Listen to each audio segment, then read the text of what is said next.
yang harus diterima. Tapi kalau sangat lagi, dan Tuhan telah menolong kami, dan Tuhan telah menebus dosa kami dari saya, dan hidup kembali, bangkit kembali ke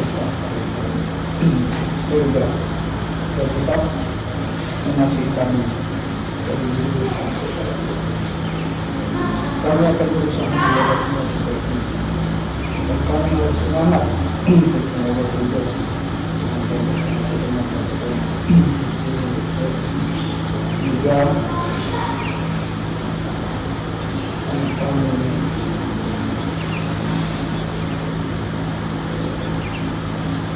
kami yang lagi berada karena panik dan relasi hati di sini semuanya untuk membantu keluarga dan juga orang tuanya adik-adik dan kemudian yang terbaik untuk kesehatan dan kehidupan. Yakinnya juga bahwa dari mustahil bagi kita dan akan sembuh dan juga akan sembuh. Terima kasih kepada Tuhan. Doakan kami sangat bersyukur dan keluarga kami ini dapat sangat yakin dan percaya Tuhan yang Maha Baik. Semuanya akan terjadi tepat pada waktunya. Terima kasih Tuhan. Terima kasih. Kami berdoa dalam nama Tuhan Yesus Kristus. Amin. Amin. Baik, mungkin kami akan sedikit memberitahukan latar belakang kedatangan kami kemarin. Jadi kami merasa dengan keluarga Pak Paulian ya sama Sylvia, kami itu kayak punya hubungan yang gimana lah aku bilang ya, bukan hubungan manusiawi mungkin kita, hubungan sesuatu yang diatur dari yang di atas ya. Karena sesudah lama nggak bertemu, kemarin kita ketemu di Singapura ya kan, kami nggak tahu juga sebetulnya lagi di sana ya, kebetulan kami ke sana ya, atau ketemu gitu ya. Terus kita dengar Bapak ini sakit ya, Laik Karulian ini. Dan sebelum ini ya, beberapa tahun silam sebelumnya, tanpa kami ketahui juga, kami grup dari Sola Gracia, alumni SMA Negeri 1 tahun 1969 ini, angkatan 69, datang ke Batam dan menghadiri pernikahan kuliah. Jadi semuanya itu aku lihat-lihat ya, rimangin ke belakang, nggak ada yang diatur oleh manusia. Tapi saya juga nggak percaya bahwa itu adalah sesuatu yang random. Saya nggak percaya kepada adanya kebetulan. Jadi kita nggak tahu ada misteri Tuhanan lah di sini ya. Dan terus terang yang saya lihat, saya pribadi, saya melihat keindahan di keluarga kalian. Bagaimana Sylvie ya setia menyayangin suaminya yang sakit dan tidak berdaya seperti ini. Kami tidak melihat sakitnya, tidak melihat fisiknya. Bagaimana Hela kita ini, ya Nababan, mau berkorban datang meninggalkan kerjanya di Jakarta untuk mengikuti istrinya yang sedang bertarung juga mencari spesialisasi di kedokteran. Saya melihat itu semua terus terang tergetar hati saya. Saya tahu ini keluarga bukan keluarga sembarangan. Keluarga yang determinasinya tinggi. Determinasi itu maksudnya komitmennya kuat. Kasih sayangnya layak kita ini kepada istrinya, kepada keluarganya. Berapa tahun udah di korban? Abah Hela? 4 tahun kan? Ngikutin di sini? Meninggalkan 3 tahun. 4 tahun. Bukan 3 minggu, bukan 3 bulan, bukan 4 bulan, bukan. Saya terperangah mendengar itu. Karena sangat susah dicari saya kira seorang bapak yang mau mengorbankan profesinya. Bukan dia nggak ada kerjaan, dia ada kerjaan dan kerja bagus. Dan mau mengerti akan ambisi yang positif dari istrinya yang memang dikasih oleh Tuhan talenta. Dia bertalenta sebagai seorang dokter, bertalenta sebagai seorang spesialis. Dan dia lakukan itu. Mereka kerja bersama. Dan ada Sylvie yang juga sangat bagus membina anak-anaknya dan juga merawat adik kita ini di sini. Saya lihat sesuatu yang indah di mata saya. Dan kami terus terang, kami bukan datang mau membantu, gak ada yang bisa kami bantu. Karena yang kalian punya itu sudah jauh di luar akal manusia. Kalau akal manusia lain, ya ngapain sih itu? Udah taruh aja mungkin di rumah jompo, atau taruh aja, tinggal aja, atau bagaimana. Apalagi seperti Hela kita ini bilang, ya ngapain sih istri sekolah tinggi, udah di sini aja di Jakarta di rumah. Tadi kita udah dengar lagu yang kita nyanyikan, hanya Yesus jawaban hidupku, hanya itu. Kami bukan datang mau membantu, gak ada yang bisa kami bantu dari kalian. Semangat, determinasi kalian, rohani kalian, saya percaya sudah sangat jauh dan real. Karena ada orang gak real itu maksudnya, ya dia mungkin lagi berdoa, emosional dia nangis, ya, dia sedih, dia berkomitmen, tapi begitu menghadapi realita gak mau. Maunya gak seperti itu. Tapi saya lihat dari Yusuf ini hebat sekali, luar biasa. Mesti Tuhan bekerja dan kalian ikutin itu.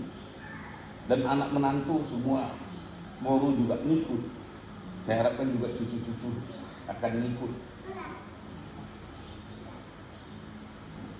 Jadi yang kami mau share adalah cuma satu, yaitu yang baru saja kita alami.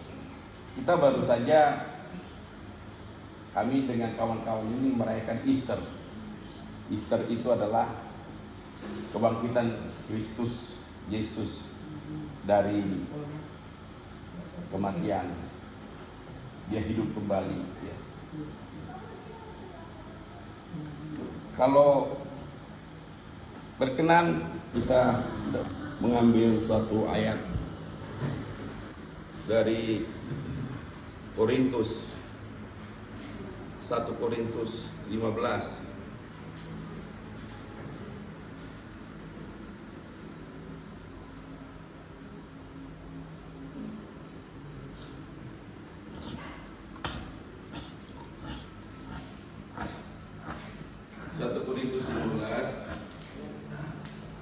Mulai ayat 12. 1 Korintus 15 ayat 12 ya. Saya bacakan di sini mengenai kebangkitan. Kristus baru saja bangkit. Di sini saya bacakan. Kebangkitan kita ayat 12. Jadi bila mana kami beritakan, kami itu si Paulus dan kawan-kawannya, bahwa Kristus dibangkitkan dari antara orang mati, bagaimana mungkin ada di antara kamu yang mengatakan bahwa tidak ada kebangkitan orang mati? Karena waktu itu orang-orang di Korintus tidak percaya bahwa ada kebangkitan orang mati. Kita sekarang juga mungkin susah orang percaya, sebagian tidak percaya bahwa Kristus itu bangkit dari orang mati. Nah, susahnya sekarang itu adalah karena profesi seperti hela kita ini, IT itu membuat akhirnya informasi itu banyak banget. Kita bilang informasi itu meledak, segala macam informasi ada di situ. Tadi tentang bikin kue ada, tentang bikin bom nuklir ada, tentang Kristus ada, tentang Muhammad, apa aja sekarang di Google dapat. Dan akhirnya apa? Karena terjadi ledakan informasi itu, akhirnya manusia itu juga jadi kesulitan melihat mana yang benar, mana yang enggak benar.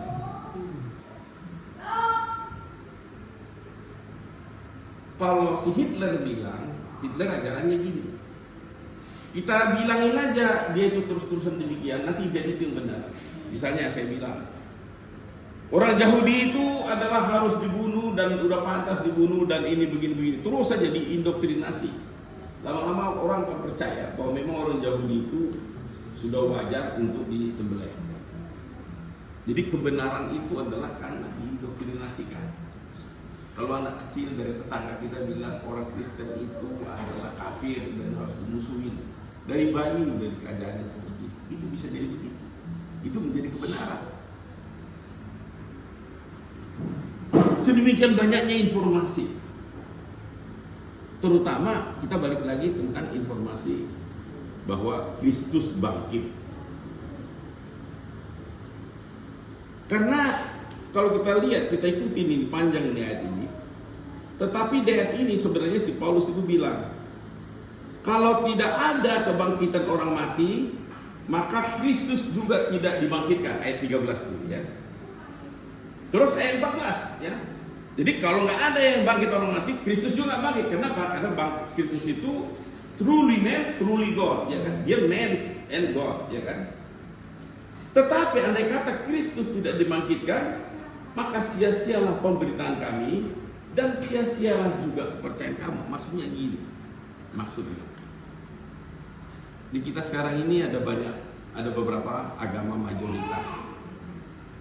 Selain kita Kristen, ada Islam, ada Buddha, ada bahasa Tao, ada Konghucu, ada Hindu, macam-macam. Tapi dari semua itu mati di situ. Semua mati. Konghucu mati, Siddhartha Gautama mati, semua mati. Hanya satu yang bangkit hidup kembali. Hanya satu. Disitulah perbedaan agama kita dengan agama-agama lain. Karena Kristus yang datang itu di sini. Makanya kalau dia itu nggak mati, kalau dia itu nggak bangkit, ya sia-sia. Jadi sama aja dengan yang lain.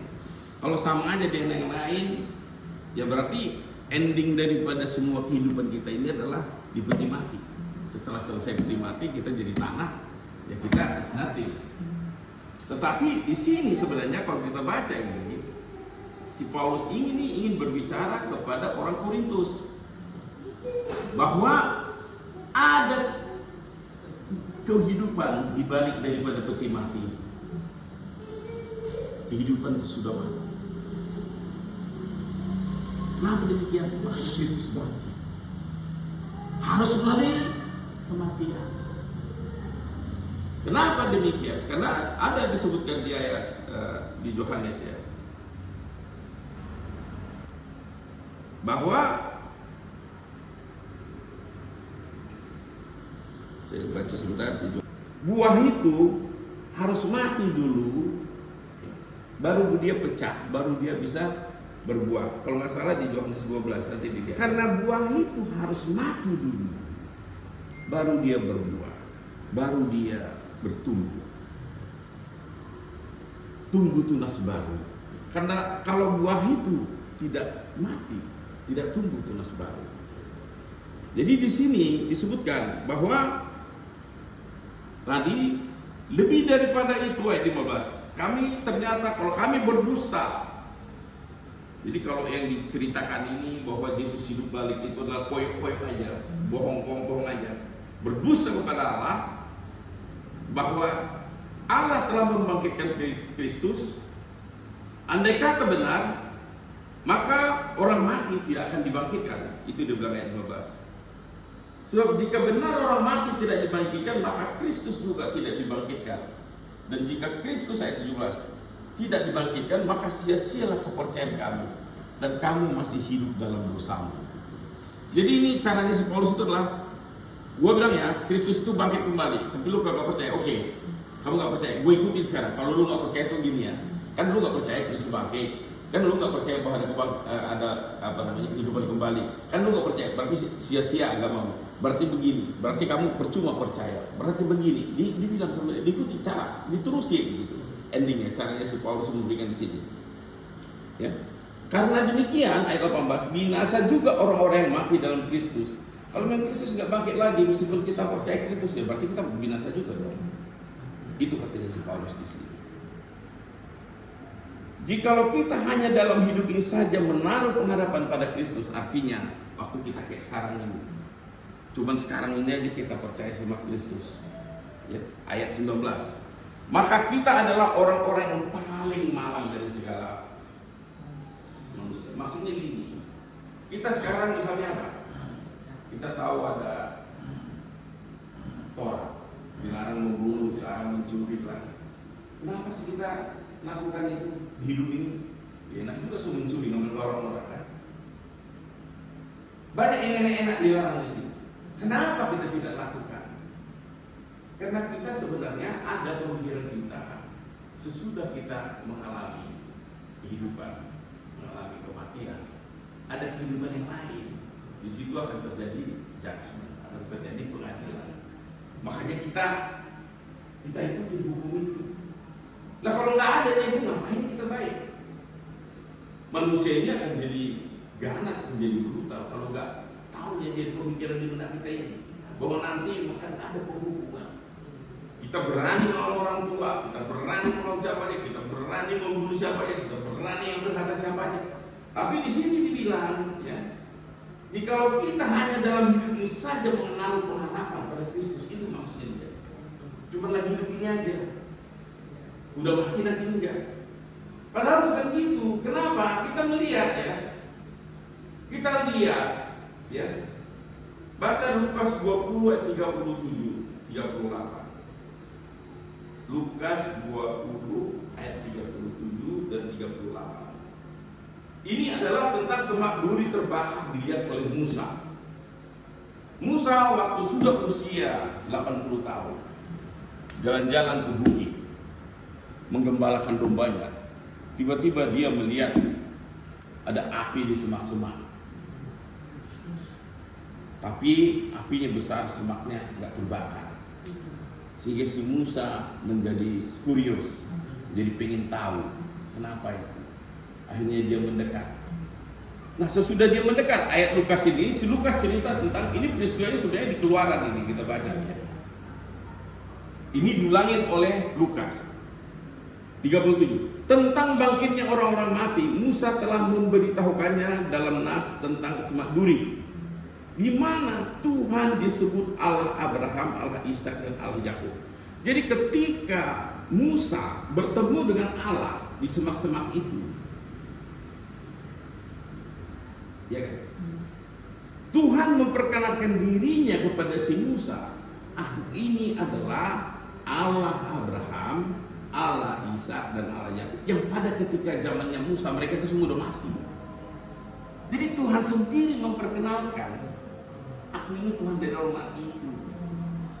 Karena bagi Tuhan orang hidup dan orang mati itu sama. Makanya dia disebut, aku itu Allahnya si Abraham.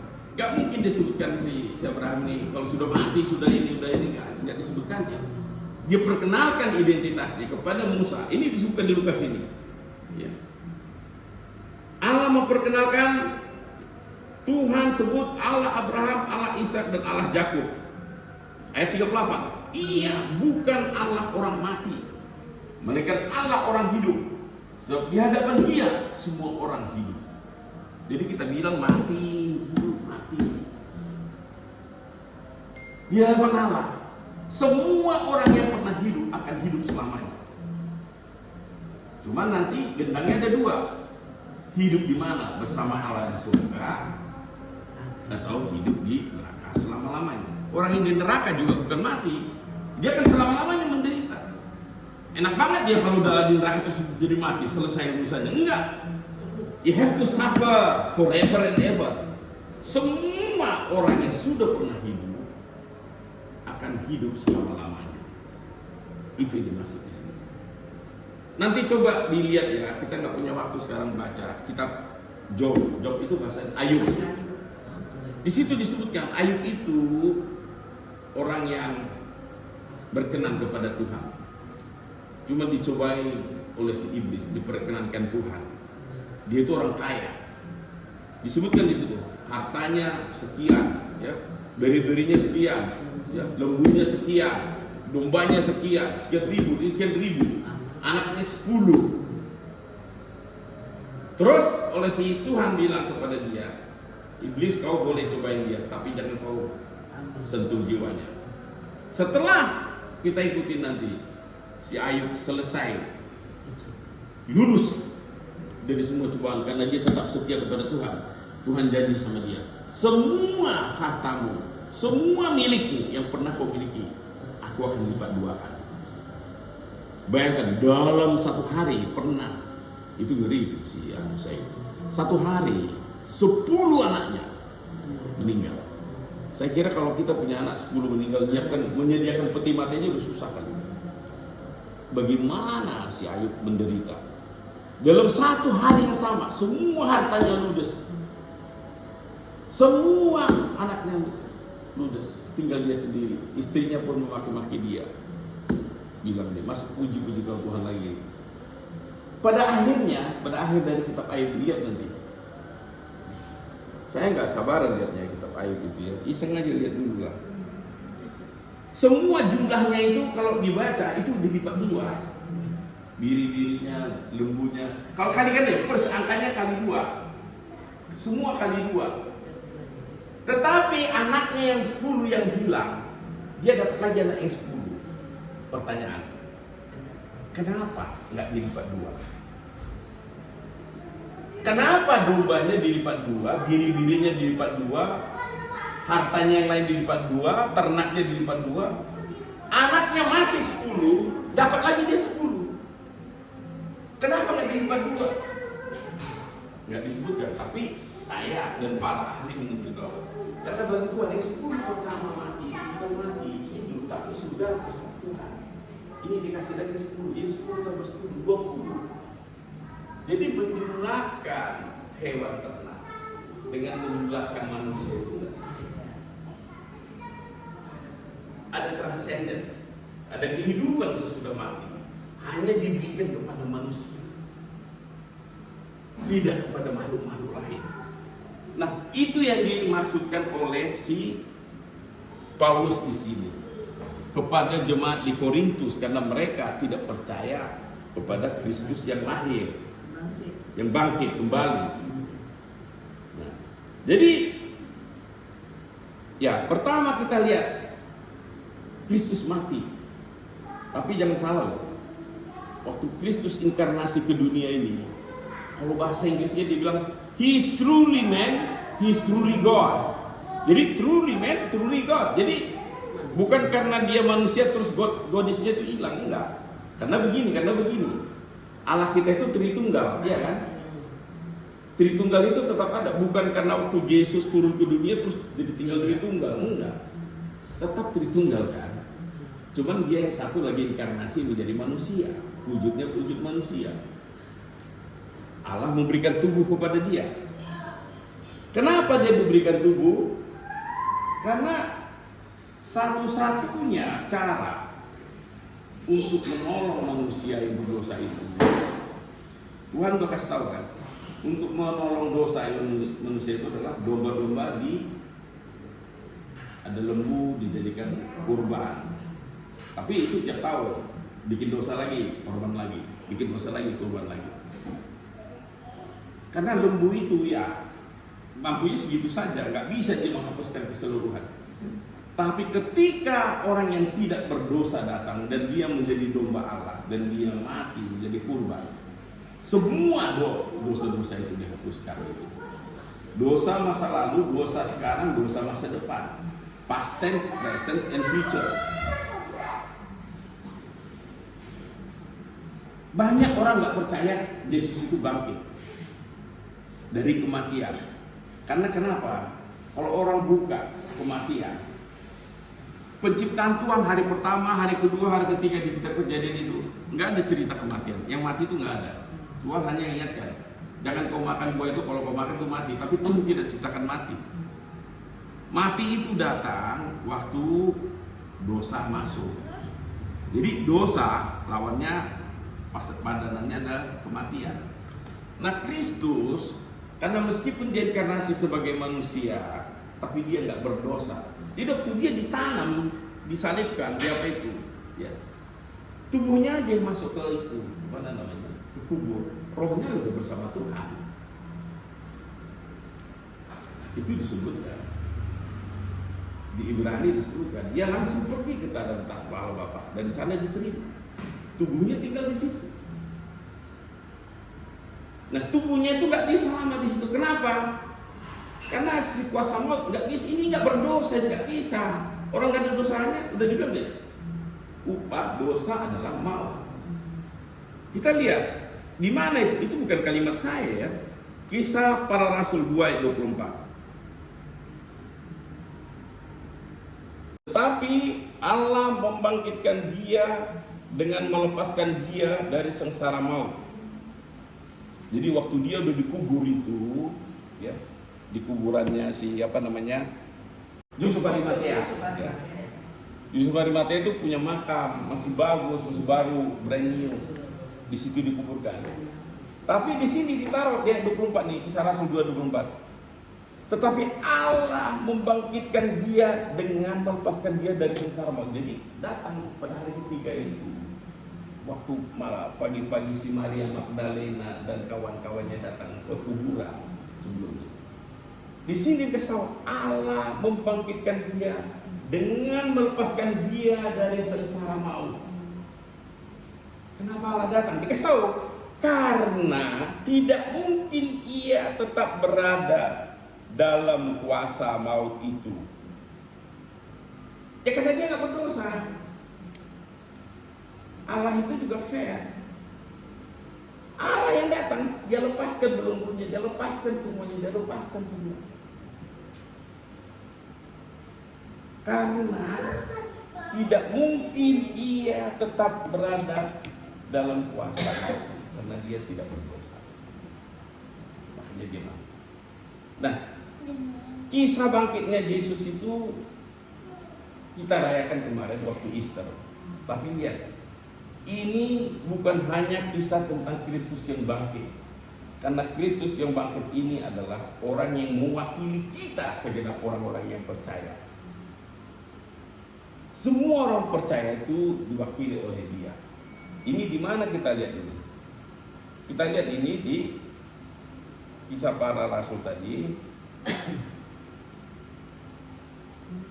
Kisah Rasul 13. Apa ditulis itu? 13:30. Tetapi Allah membangkitkan dia dari antara orang mati. Iya. Allah membangkitkan dia dari antara orang mati. Ya. Terus ada lagi disebutkan. Kemudian ada lagi yang kita harus baca, yaitu 1 Korintus 15 ayat 20. 1 Korintus 15 ayat 20. Tetapi yang benar ialah bahwa Kristus telah dibangkitkan dari antara orang mati sebagai yang sulung dari orang-orang yang telah meninggal. Ya. Jadi maksudnya sebenarnya jadi kalau kita lihat ya Alkitab ini ya, ada perjanjian lama, perjanjian baru. Sebenarnya perjanjian lama penciptaan manusia itu hanya di dua bab aja kejadian, hanya 2 bab aja Alkitab. Perjanjian lama 39 kitab, perjanjian baru 27, total semua 66. Dari 66 itu ada 1, tapi itu pun kitab kejadian itu hanya 2 bab aja mencipta. Habis itu bab 3 udah manusia itu jatuh. Ya. Jadi mencipta jatuh ya. Sisanya itu adalah bagaimana menolong manusia itu. Jadi sebenarnya kita Alkitab itu 2 bab mencipta, sisanya adalah begitu udah jatuh ternyata untuk menyelamatkan penyelamatan itu sampai Kristus datang kali kedua lagi itu semua sisanya. Itu sama dengan kalau saya bilang itu kawan kita Dr. Rosmaida ada kebetulan spesialis anak, almarhum juga spesialis anak. Mereka itu waktu spesialis anak itu dia bilang paling sibuk itu adalah waktu kritis si bayi mau di-deliver keluar, bayi dipersiapkan keluar, ya kan, diperiksa kakinya darahnya yang sehat nggak gitu kan. Terus nggak tahu, saya tanya sama kawan saya itu kan, dokter, berapa lama paling lama kamu rawat dia? Pernah katanya ada 3 bulan, paling worst lagi. Biasanya 2 minggu udah boleh pulang. Jadi saya bilang, waktu melahirkan itu cuma 2 minggu sampai 3 bulan. Nanti orang itu umurnya kalau seperti apa? Aku 73. Jadi 73 tahun dikurang 3 bulan. Jadi 3 bulan ini tadi kita kejadian itu tadi. Hah? Kita kejadian tadi itu cuma 3 bulan mendeliver the baby. Tapi begitu udah lahir bandel, pendidikannya lagi, sekolahnya lagi, ya kan? Sekolah, pendidikan, SMP, SMA, mahasiswa, berkeluarga lagi, married, punya anak, bekerja, cucu. Akhirnya dia bertobat. Panjang banget ceritanya ini. Aku bilang sama ibu dokter itu, kau nggak lihat itu, kau bawa manusia ke dunia ini, kau nggak ngerti. Satu kali manusia ini di dunia ini, itu udah nggak bisa hilang dari catatan Tuhan. Harus hidup sampai selama-lamanya. Tapi kemana hidupnya itu urusan lain. Urusan penyelamatannya itu tadi, Alkitab tuh 66 kurang 2 bab. Semua ini tentang penyelamatan. Itu yang 4 bulan, 3 bulan urusan delivery the baby. 73 tahun kurang dari itu. Nah itulah perjuangannya. Kita kemana kita pergi ini, kira-kira gitu. Dan yang lain yang kita lihat, waktu di bab 2 itu, semua Tuhan jadikan itu dengan mulut, dengan berfirman. Jadilah bumi, jadilah terang, jadilah. Cuma 1 kali dia kerja, waktu mau bikin manusia hari ke-6. Dia bikin dulu dari debu, kayak patung gitu kan, sesuai rupa dan gambar Allah. Hanya itu. All the rest just by firman. Jadi langit, jadi bintang. Tapi ketika penebusan nggak bisa, harus anak Allah sendiri yang datang dulu, inkarnasi dulu yang lahir. Jadi ada kerja dari Kristus. Makanya kita puji Kristus. Dia harus turun dari tempat tangannya. Gak bisa. Eden, kau diselamatkan, kau selesai. Gak bisa gitu. Karena kita sudah jatuh dalam dosa. Dan kalau udah dosa dan dosa, udah nggak bisa dengan firman. Harus ada yang menggantikan ini. Karena siapa yang gantikan ini? Nah dia lah yang jadi domba. Karena dari antara kita, siapa yang nggak berdosa? Berdosa. Siapa yang nggak berdosa? Pendeta pun berdosa. Jadi ini ibaratkan kita semua masuk dalam sumur. Gimana kita mau naik ke atas? Orang kita semua di bawah dalam sumur yang dalam. Satu-satunya cara adalah kalau ada orang yang naik dari atas, dikatrol kita satu-satu. Itulah Kristus. Satu-satu kita ditarik.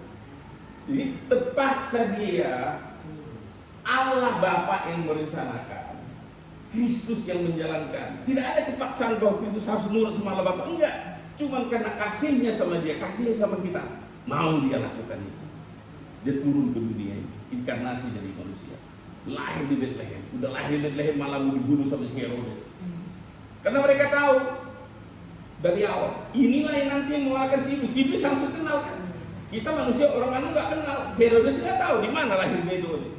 Si iblis tahu. Dikejar. Karena dia tahu ini yang yang mau mengalahkan dia. Nah setelah dia mau kalahkan, masih juga termasuk murid kesayangan Petrus bilang, karena dia harus tujuannya cuma satu, turun ini, dia harus jadi domba Allah di salib. Dia harus tahu, harus di situ. Kalau dia nggak di situ, nggak ada penebusan. Jadi ketika dia mati di salib itu, semua dosa kita dicurahkan ke dia. Ada dua peristiwa besar di sini. Semua dosa kita dicurahkan ke dia. Jadi dia yang gak berdosa menampung dosa itu. Karena waktu dia berdoa di Taman Getsemane, dia bilang secara manusia ya, karena cawan yang dia terima ini adalah sebuah dosa yang dimaksud yang di Getsemane. Kalau bisa lalukanlah ini, karena dia tahu sakit kali nanti di sana itu. Sebagai manusia dia tahu sampai berpeluh keluar keringat darah. Kalau boleh lalukanlah, tapi kehendakmu lah yang jadi, dia bilang. Dia begitu. Jadi nggak bisa dengan firman Kristus harus jadi, harus sakit, harus susah. Akulah jalan. Hanya melalui dia kita untuk bisa datang kepada Bapa. Hanya melalui penebusan dia. Karena semua dosa kita ditubelkan. Nah setelah semua dosa kita ditubelkan, kita udah suci nih. Apakah kita udah boleh keselamatan? Belum. Harus semua kebenaran dari Kristus itu dikasihkan ke kita.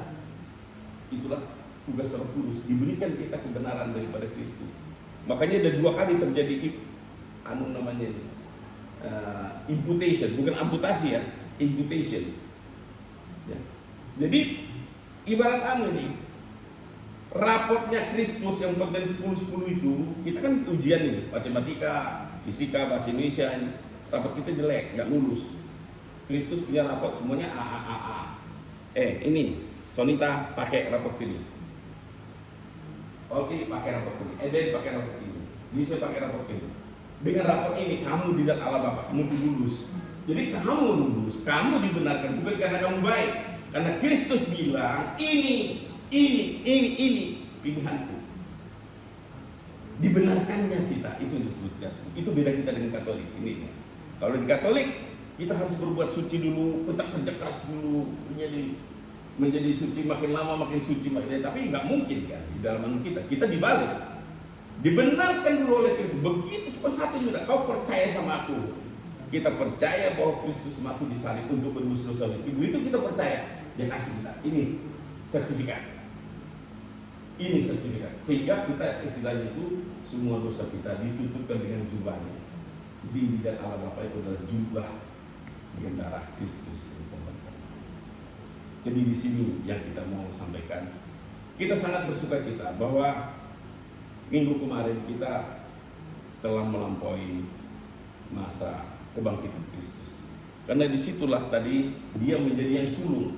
Jadi sebenarnya yang dimaksud dengan yang sulung tadi ayat 20. Tetapi yang benar ialah bahwa Kristus telah dibangkitkan dari antara orang mati sebagai orang yang sulung dari orang-orang yang telah meninggal. Jadi sulung kita tadinya Adam, tapi Adam jatuh. Sekarang sulung kita bukan Adam lagi, Kristus. Jadi dia yang sulung. Kita ini pengikut.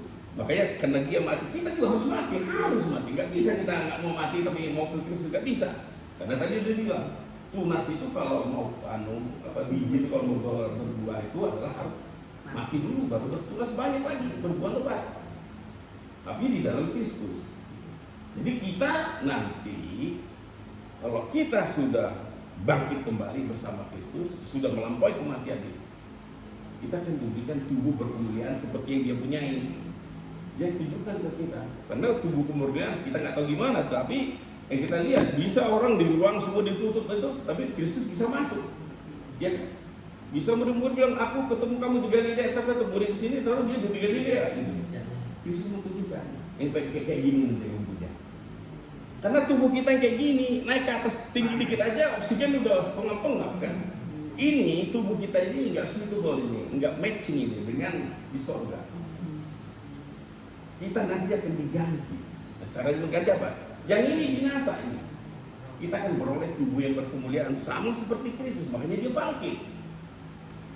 Dan bangkitnya itu dikasih tahu di sini. Enggak mungkin bangkitnya itu bohong.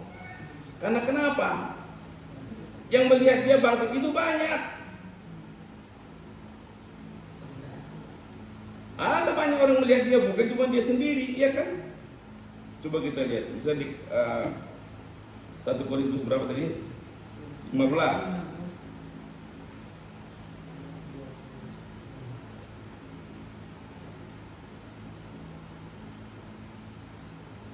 Ayat 4 ya, 1 Korintus 15 4. bahwa ia telah dikuburkan, dan bahwa ia telah dibangkitkan. pada hari yang ketiga sesuai dengan kitab suci. Ya, terus ayat 5. Bahwa ia telah menampakkan diri kepada Kefas dan kemudian kepada ke-12 murid. Jadi si Kefas itu angkalnya dia sebenarnya yang jalan di itu loh, di mana namanya? Ada 2 orang yang berjalan di mana itu? Mau berdua. Mereka nggak tahu waktu Yesus kasih 7 roti, baru dia lihat. Hah? Orang apa namanya? Ya, namanya Kefas itu. Ya. Terus kepada 12 murid. Jadi maksudnya di sini bahwa dia itu udah bangkit kembali itu banyak orang lihat loh. Si Kefas lihat, 12 murid lihat. Terus siapa lagi yang lihat? Ayat 6. Sesudah itu ia menampakkan diri kepada lebih dari 500 orang. Jadi ada 500 orang lain lagi yang lihat sekaligus oleh 500 ini. Kebanyakan dari satu-satu. mereka masih hidup sampai sekarang, tetapi beberapa di antaranya telah. Jadi ketika si Paulus nulis ini, orang-orang yang melihat Kristus bangkit kembali itu masih hidup. Terus Selanjutnya ia menampakkan diri kepada Yakobus, kemudian kepada semua rasul. semua rasul-rasul, ya. Apa? Dan yang paling akhir dari semuanya, ia menampakkan diri juga kepadaku, sama seperti kepada anak yang lahir sebelum waktunya. Karena kan ingat gak si Paulus ini tadinya ngejar-ngejar orang kan? Saulus ya namanya. Nah, waktu dia Kristus datang, dia jadi buta kan, jadi blind kan. Saulus, kenapa kau menganiaya aku? Kristus sendiri yang kata ke dia. Jadi dia bilang bahwa dia itu bangkit kembali itu bukan bohong. Dia mau menceritakan itu. Karena kalau dia nggak bangkit, tadi dia bilang sia-sialah. Karena dia bangkit itu mengalahkan kematian itu. Kematian itu sudah dihidupkan. Karena dia kenapa marah? Karena dia tidak berdosa. Kalau dia berdosa sedikit aja, dia nggak bisa bangkit. Jadi inilah mungkin ya yang bisa kami bawakan. Ya kami juga udah usia nggak muda. Kami, kalau aku sendiri sekarang juga selalu bayangin kalau mau tidur, saya kuat sekali saya ingin berdoa. Takut saya kalau nggak berdoa. Siapa tahu besok nggak bangun. Karena usia 73, setiap saat secara statistik kami ini harus sudah masuk daftar yang sudah harus pergi. Amin. Apapun ceritanya, kami itu berlibat tangan bersama Kristus. Kami suka, kami bukan takut. Karena kami ingin juga bertemu sama dia. Sama si Paulus juga kan bilang, aku ingin bertemu Kristus. Kalau bisa kemah di tubuhku ini. Karena nanti kita akan dikasih kemah yang dari sana, yang asli. Ini kemah duniawi yang binasa ya. Ya bisa ya sakit gula, lainnya sakit apa ya. Semua ini itu semua akan terpolong. Nanti kita kalau roh kita bersama Kristus, cuma satu yang dia minta, percaya bahwa Kristus datang anak Allah dan dia mati di kayu salib ini. Hanya itu dia mintanya gitu. Kita tidak pergi kepada Kristus karena berbuat baik. Berbuat baik itu adalah bukti, kata si Yakobus. Kalau kau betul pengikut Kristus, kau pasti akan berperilaku yang Kristus suka. Bukan dibalik. Bukan kita berbuat baik supaya ke surga. Enggak, kita dapat dulu. Ini sertifikat. Listen. Ini sertifikat. Oke. Ini ikut aku. Ikut pikul salib. Itu maksudnya dia. Nah, bukti bahwa kau sudah ikut salib, kau pasti suka apa yang Kristus suka. Kau akan suka. Jangan kau ada karyawan yang hebat-hebat kau bilang pada dirimu, karena Kristus. Kita itu hanya sebagai pelaku memuliakan Tuhan. Saya pribadi bersama kawan-kawanku sedang membuat satu proyek sekarang yang ya bukan mengagulkan diri, mungkin yang proyek pertama di Jagat Raya ini, di mana kami mengembangkan suatu teknologi supaya kalau memang kau pimpin, kami pimpinlah itu. Karena memang sangat ajaib, gimana bisa sesuatu yang orang lain di Jepang, di Amerika, di Anu nggak gitu kok kamu bisa bikin. Nah, jangan sampai kita sombong juga, kita bilang bahwa itu adalah karena kita. Enggak, kita bilang ya Tuhan yang kasih jalan, you kasih jalan untuk manusia. Karena kalau kita pikir ya, cobalah tahun 80-an mana ada internet. Tapi sebenarnya, ya kan, semua anu itu kan sudah ada yang dibikin Tuhan di Jagat Raya ini kan. Cuma bagaimana antena sini masuk ke sini dan segala macam itu, pelan-pelan Tuhan buka kayak kulit bawang, kulit 1 dibuka, kulit 2 dibuka, kulit 3 dibuka, kulit 4 dibuka. Semua media itu kan sudah ada, nggak ada yang baru kan? Sudah ada. Cuma Tuhan buka melalui seseorang. Apakah si Elon Musk, apakah si ini, apakah si ini, dia bisa pakai siapa aja. Tuhan bisa pakai loh, orang yang penjahat pun bisa dipakai sama Tuhan untuk melakukan, karena dia pakai juga orang Nebukadnezar ya untuk menghancurkan orang Yahudi yang bandel. Ya. Tuhan bisa pakai.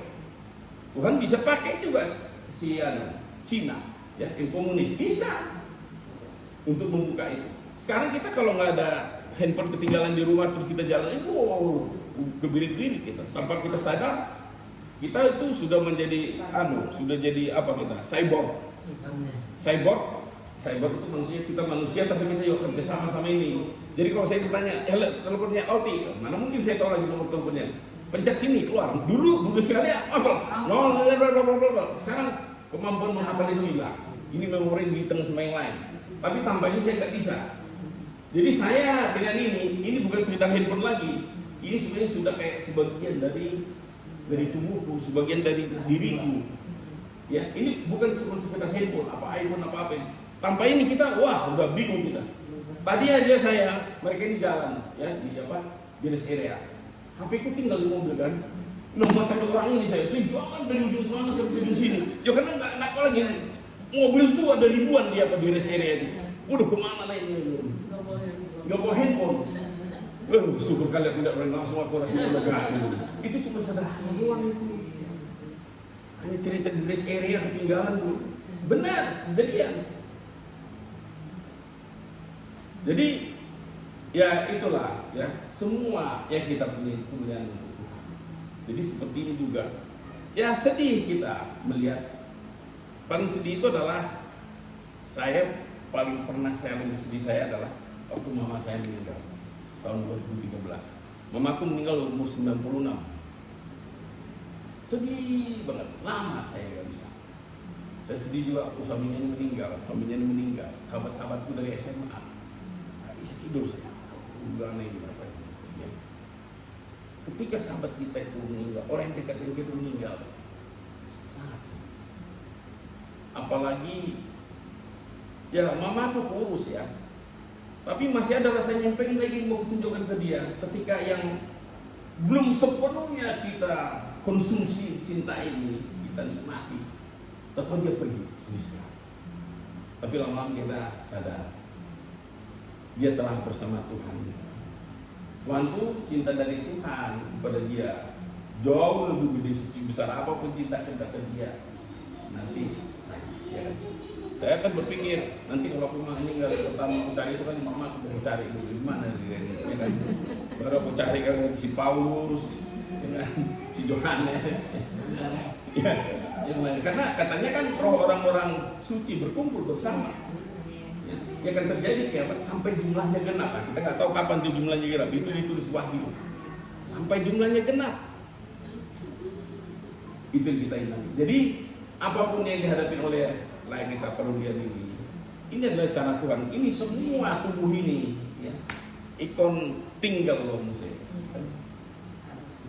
Harus lepas dari kita. Bahwa nanti sudah kita mati akan yang caci-caci, udahlah, itulah memang itu akan kembali dari debu kembali ke debu.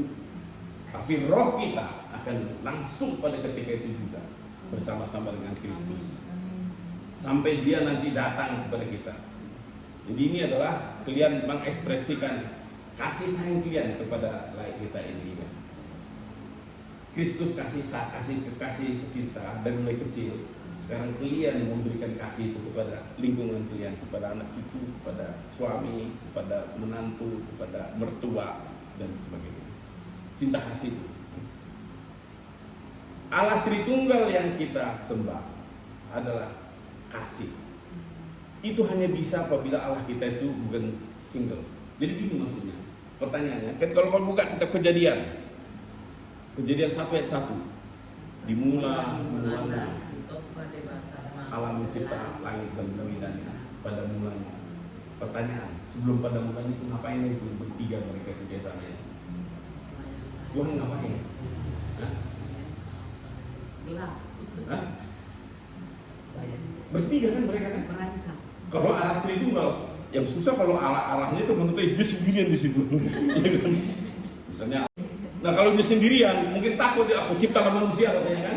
Bisa begitu. Jadi sebenarnya kalau udah kayak gitu itu lucu. Karena Tuhan itu butuh manusia, kadang ada kawannya. Nggak ditemenin. Ya berarti dia tergantung sama manusia dong. Gak ada manusia boleh adu juga dong sama dia. Enggak, kalau Tuhan kita nggak gitu. Sebelum semua ada ciptaan Allah Tritunggal itu udah saling sayang. Allah Bapa sayang sama Allah Anak sayang Roh Kudus.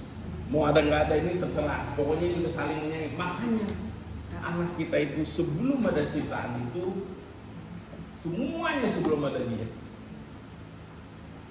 Mereka itu sudah ada kasih di antara satu sama lain. Makanya Allah kita itu kita sebut Allah kita itu adalah kasih. Kan kalau kita baca, coba baca Kejadian 1 ayat 1, iseng aja baca. Aku baca ya. Pada mulanya Allah menciptakan langit dan bumi. Pada mulanya. Terus sebelum itu ngapain Dia? Sebelum mencipta, ngapain lagi dia itu?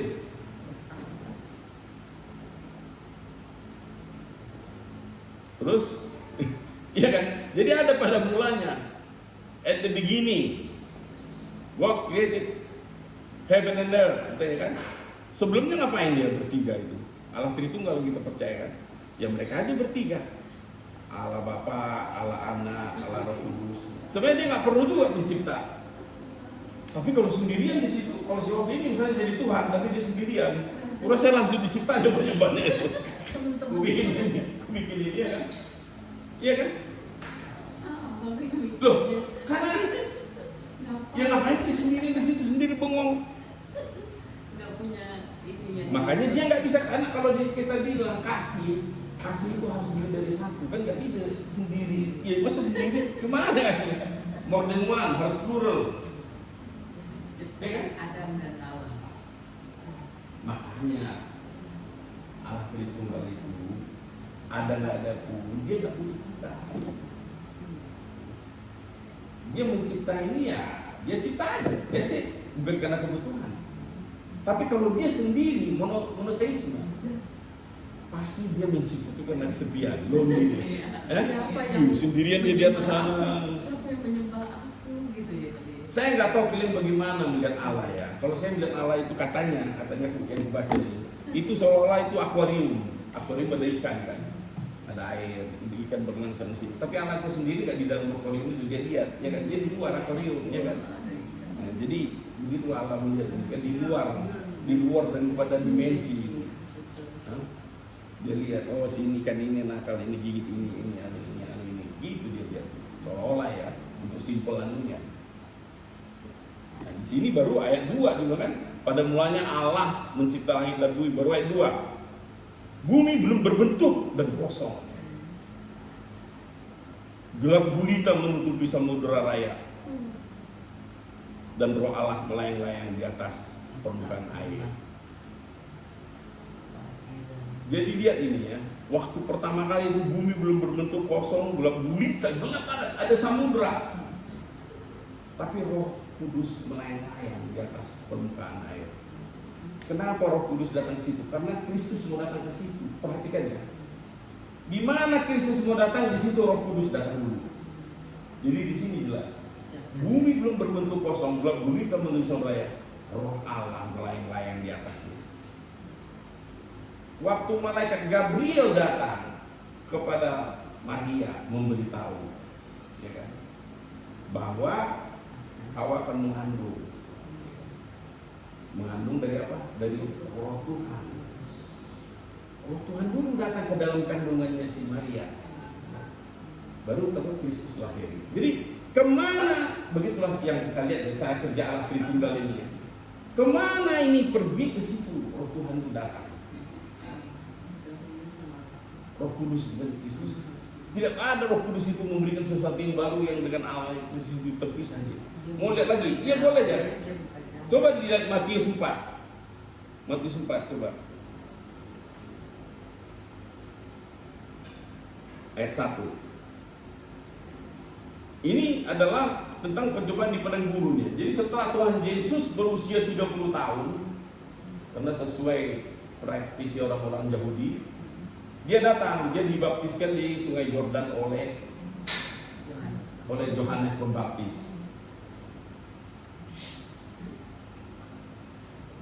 Setelah dibaptiskan oleh Yohanes Pembaptis, kita dengar nih ayat 1 apa coba? Siapa yang bisa baca? Matius 4 ayat 1. Maka Yesus dibawa oleh Roh ke padang gunung untuk dicobai. Jadi yang dicobai sebenarnya Roh Kudus loh yang bawa dia. Karena dia manusia kan. Karena manusia dia terbatas untuk pakai jalan kaki. Sebenarnya dia Allah juga, tapi karena dia inkarnasi sebagai manusia, dia harus capek, harus keringat juga, harus cuma Roh bawa dia. Jadi sama dengan tadi yang jadi satu tadi. Karena Kristus mau datang ke situ, bumi itu, Roh Tuhan dulu yang datang ke situ. Preparation, kayak pasukan lah. Kalau Presiden Jokowi mau datang, pas Wapres datang sana dulu, mempersiapkan, ready. Terus datang, sana dipimpin dulu dia ke sana. Let's do. Nah tadi kita udah lihat juga waktu dia dibangkitkan dari kematian di kubur juga waktu mana datang membangkitkan tadi kita baca kan. Dibangkitkan dia waktu mana. Jadi sekali lagi apapun yang terjadi kepada klien kami ini, ya, ini adalah kesempatan bagi kalian mempraktekkan cinta kasih yang kalian sudah punya dan iman yang sudah kita punya. Karena kita ini hidupnya dia bilang we are living from faith to faith. Dari iman ke iman tiap hari. Apa yang kita imani? Janji Kristus. Bahwa janji Kristus di balik daripada peti mati ada kehidupan yang lain. Kita nggak berhenti di sini. Kenapa kita menjaga kelakuan kita? Kenapa kita berperilaku yang baik? Kenapa kita patuh sama Tuhan? Karena kita lihat di balik daripada peti itu. Setelah itu kita akan segera bertemu dengan Kristus. Saya kira itu aja mungkin hari ini. Mungkin kita